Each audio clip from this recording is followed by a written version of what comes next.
Hi everyone, welcome to Series 3, Episode 1 of the Teachers Podcast. So it's so good to be back after quite a long time off. We're actually back on audio, and this year we're back on YouTube as well with video format as well.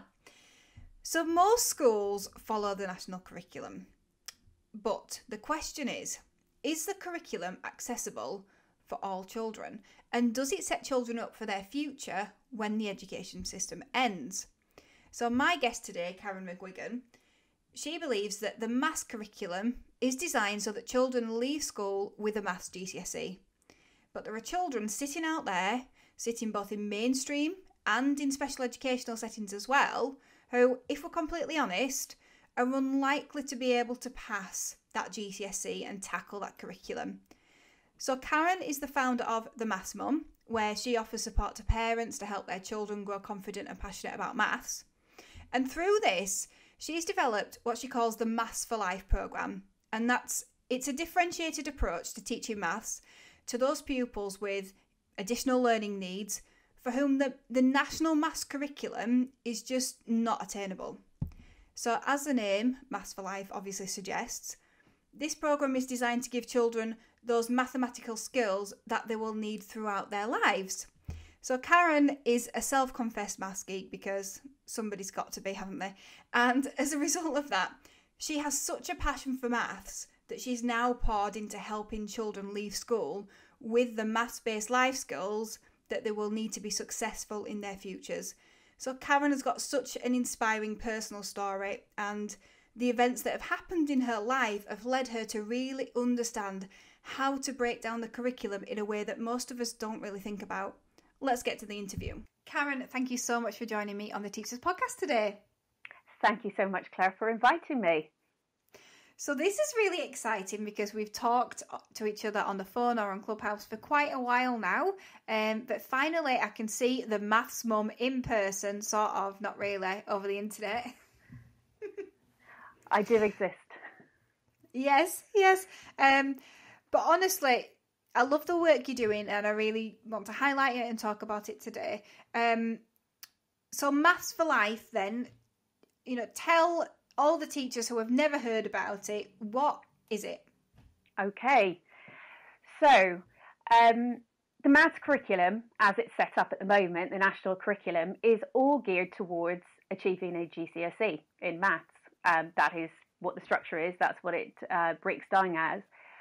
But there is a group of students with additional learning needs who sit in mainstream and in special schools who are unlikely to be able to pass a GCSE or indeed even tackle GCSE curriculum. So the Maths for Life is a parallel programme of work that gears students towards achieving the maths for life that they need. So it breaks down all the objectives that you actually need to tackle for life, and it gives a path, an alternative curriculum that allows them to follow with always something to aim at the end.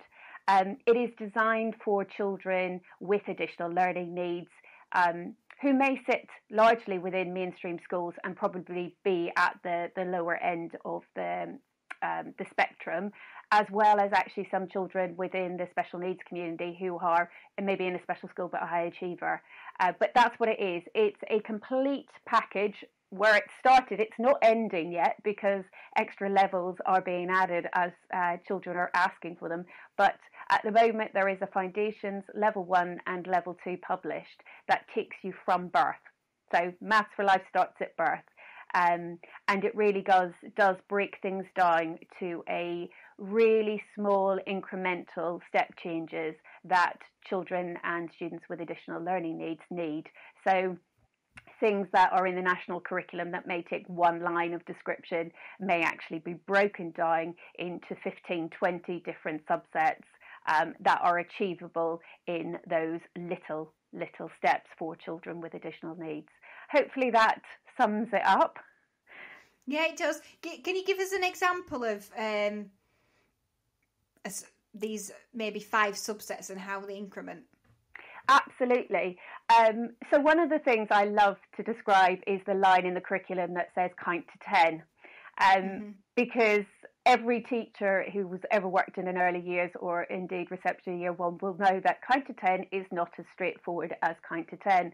And also they'll have faced the parents coming in with their lovely new starters at the new academic year saying, my child can count to 10. And then at the first parents' evening, you say to the parent, we're working on counting to 10, and they say, oh, but they can. And it's that, difference between rote counting to 10 and actually truly understanding what counting to 10 actually means.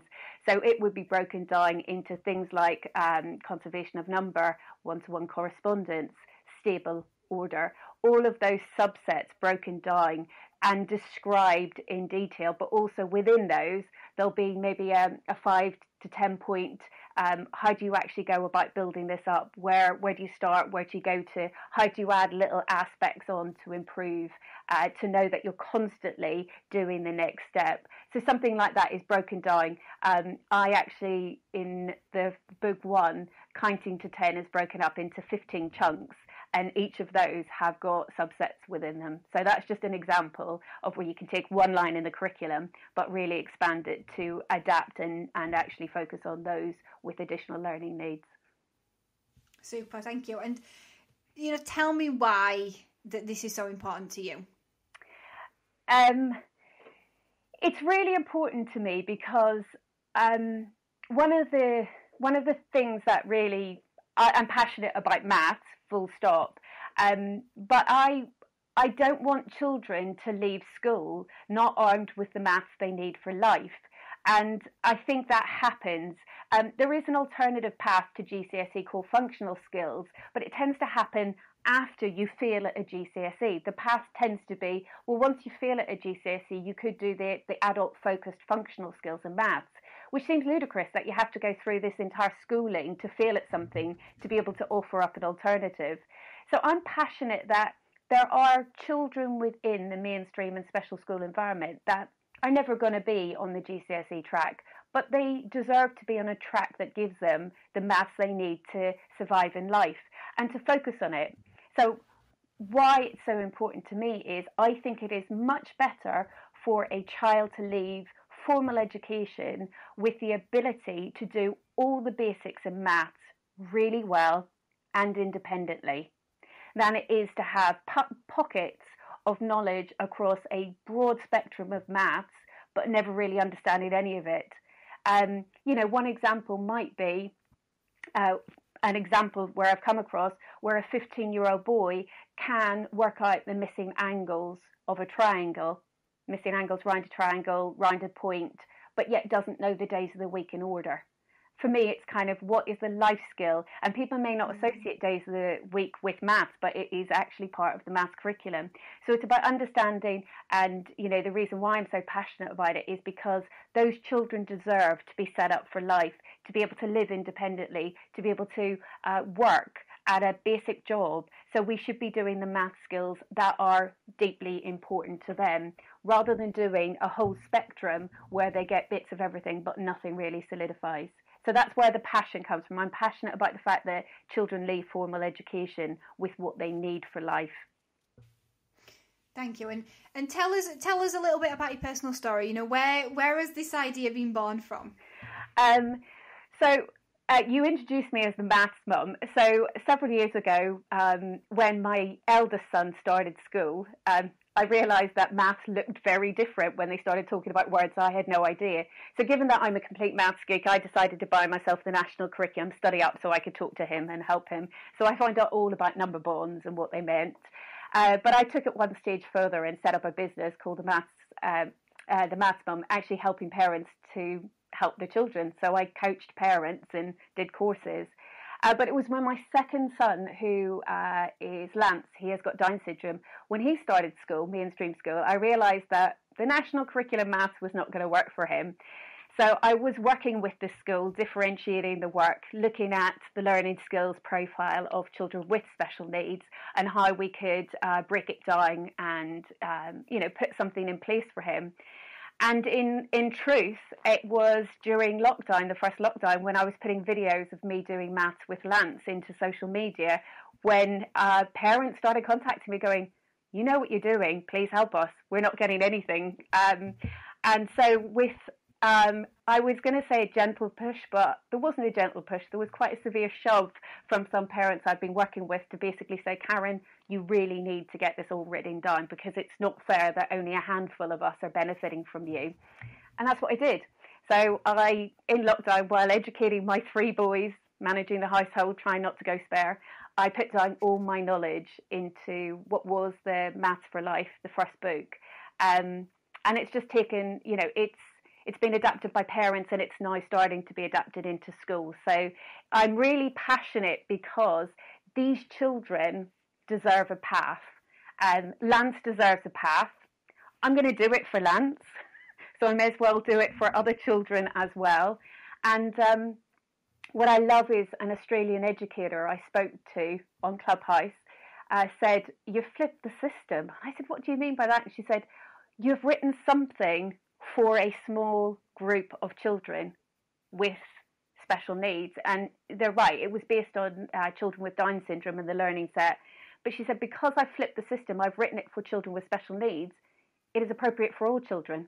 So any child that struggles with maths, it would be appropriate for, because if it works for children with additional needs, it will work for all children.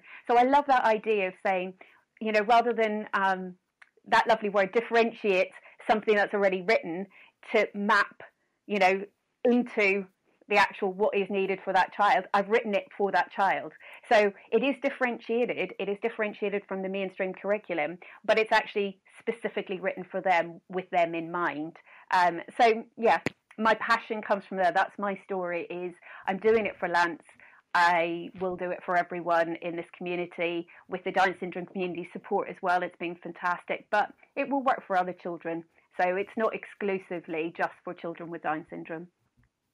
And what I love about it is, I reflect on my time as a teacher, and I remember being in the year 4 class and having children in the class who I found hard to cater for because I didn't have the experience. And what you're doing is breaking that down into a lot of knowledge that takes a long time to really focus on and accumulate. Because in some ways, as a teacher, sometimes it can feel like you're trying to teach 2 lessons sometimes. And I think the fact that you've gone away and you've broken it down in so much detail is just super helpful. I'd have found that just super helpful. It's quite interesting. When I first released the book, I had an audience of about 20 in a focus group who were the first to read it. And the teachers who read it basically came back and said, I needed this. This was a scaffold I needed. And I was like, I know, sorry, I hadn't written it 10 years ago when you absolutely needed it. But these all behind me are maths books. I am not going to lie, I am a complete geek, but I have this ability to take something and disseminate it into really basic understanding. So some of the books, spend chapters describing stuff, and I'll be able to do it in 2 paragraphs and make it clear. And that's, I suppose, the experience from the maths mum side of it in relating to parents and being able to make it understood. But one of the other aspects of the Maths for Life from a teacher perspective is I'm an advocate of inclusion, but inclusion means that the child being included in the class has to have something to do independently, has to be able to work on their own. And therefore, the resources that I make are actually designed for children. They're age neutral, so it doesn't matter how old their child or student is, but they're accessible to them without having to modify anything. They take aspects that we know that can really affect a child's ability. So even the characters, the way they're written, how I name the characters, where they don't give a barrier to entry in attempting questions, they're really open. So it allows a child to be included within a class environment by differentiating at their level, but also by providing resources that the child can actually do independently. And that's the feedback that I'm getting from children, students, is they love doing the work because they can do it on their own. And that's something that, it's really important. That idea of independence is extremely important for children, especially as they get older. Children with additional needs, they have the needs of their peers. When they hit the teenage years, they want that level of independence. They want to show that they can do things. And what's lovely is that they're, using these tools and techniques and resources, they're able to demonstrate what they know. I love that. Thank you so much. Right. Okay, so if you're a teacher now and you're listening, what tips would you give to them? What could they try out in this next week that's not going to cost a lot of money, that's not going to take a lot of time, that could transform just a small element of the teaching this week?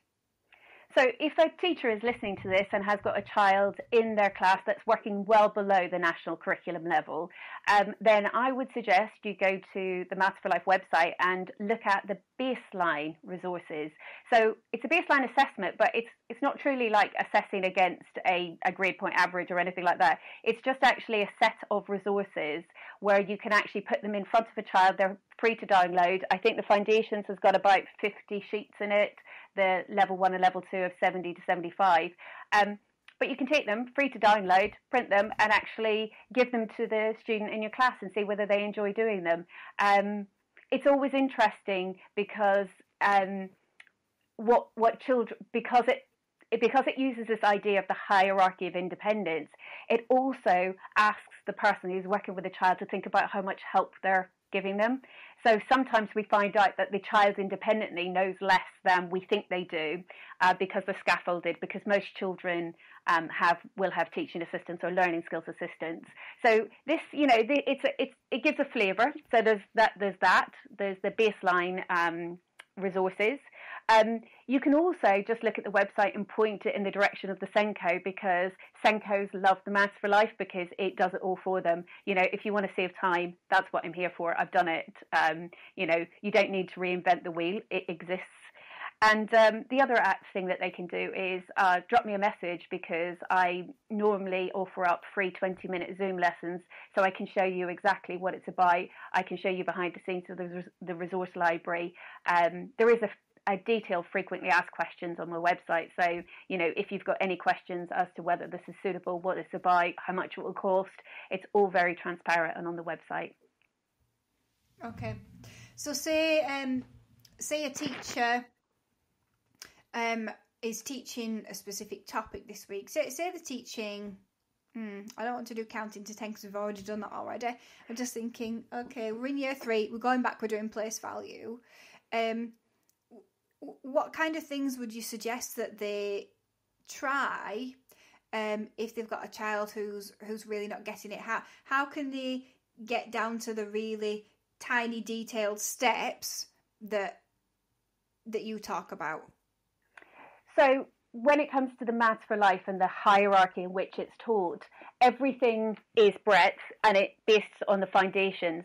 So the rule of thumb is you don't advance on to the next level until they've got the foundation solidified. So one of the biggest things I say is, especially maybe in that year 2, year 3, when they're starting to look at the times tables, and my question is always, can they do adding and subtracting up to 20 independently as a framed question? And if the answer is no, it's like, why would you move on to multiplication? Because actually the foundation isn't there. And what you end up doing is you add on extra levels of complexity that is based on a foundation that's a bit wobbly, which tends to happen. And although certainly children with learning difficulties, they can mask what they know, so they're able to follow methodology. So I have got some fantastic examples of children who can recite times tables, but they've done that in the same way as using memory. They don't really understand exactly what they're doing. So the Maths for Life is based on true understanding. So if you don't have true understanding at one of the foundation's building blocks, then we don't move to the next level. So the idea of the Maths for Life is it's independent of time. It is based on a staged approach, which is achieving. So for instance, place value comes in level 2. So if you're at level 2, if you're working at that level, then place value is introduced. But place value is introduced at the right time when they've got all the building blocks to tackle it and they've got the understanding already in place. If you put it in too early, it doesn't mean anything. So it's the hierarchy that I've built is very much firmly built on, you get the building blocks once they're in place. You need those 2 to move to the next level. Excellent. We can go for that. doesn't necessarily mean you have to stay on one level. Some of the children work out of level in different areas, but one of the aspects in the book that teachers love is it says at every objective level, it says, what do I need to know before I do this? Because that's the prior learning. And obviously that's key in certain cases, that you can't do this until you have this solidified. Yep. Does that make sense? So if you've got a year 3, it will be a case of, well, actually, can they do all of this? If they can't do all of this, then look at place value and break it down. And when it comes to tackling things like that, I break it down through the eyes of children with learning difficulties and saying, what can we use that we know that they're good at? And I create resources like that. So I know I've just done you picked a good topic, because I've literally just done a set of place value resources where I've made a video as well. And there's some of that's specifically designed through the eyes of children with Down syndrome. Okay. Super. Thank you so much. Yeah, that's so helpful. Well, thank you so much for joining me. I mean, you've already talked about it already, but tell us, what's the exact name of your book and where can we find your website? So there are 2 current books published, which is book 1, Maths for Life, book 1. It covers foundations and level 1. And it's the textbook. Am I allowed to show it? Look, yeah. Handy on my shelf. So this is what it looks like. It's a textbook. It's writable and scrollable on. There are records of progress in it to keep progress, and there's also a set of example questions at the back of it, which these are the types of resources that you get in the resource library. And book 2, which is level 2. Okay, so that is the next step up, and it will be sequenced. Level 3 and level 4 should be published at some point in the next academic year. But at the moment, there are only a couple of children that I'm working with, or students that I'm working with, who are pushing up to that level. So you can find everything on the Maths for Life website, mathsforlife.com. And you can subscribe to the resource library and forum through that route as well. And contact me at learn@mathsforlife.com. Super, right, thank you so much, and we'll make sure that your social media handles are on the show notes as well. Thank you so much, Karen. It's been great to catch up with you. It's been lovely to get the opportunity to talk about it. The Maths for Life has a goal in mind, and Lance is only in year 5, so I have pretty much got the next 10 to 15 years ahead of me, focused on differentiating his work. So I may as well benefit, or as I said, everyone else may as well benefit from it.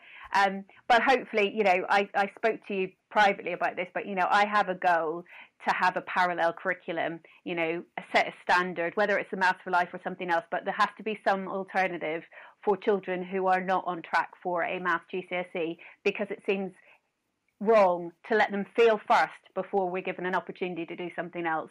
So we need to redress that. And obviously, when Boris wants to give me a call, I'm all ears. Or indeed Gavin. Maybe Gavin, maybe Boris, maybe someone else. But I would love to be able to influence that. If they get in touch with me first, I'll let them know. Thank you so much. I'll take you along with me. Oh, thank you. Thanks so much, Karen. It's been a pleasure. Thank you, Claire.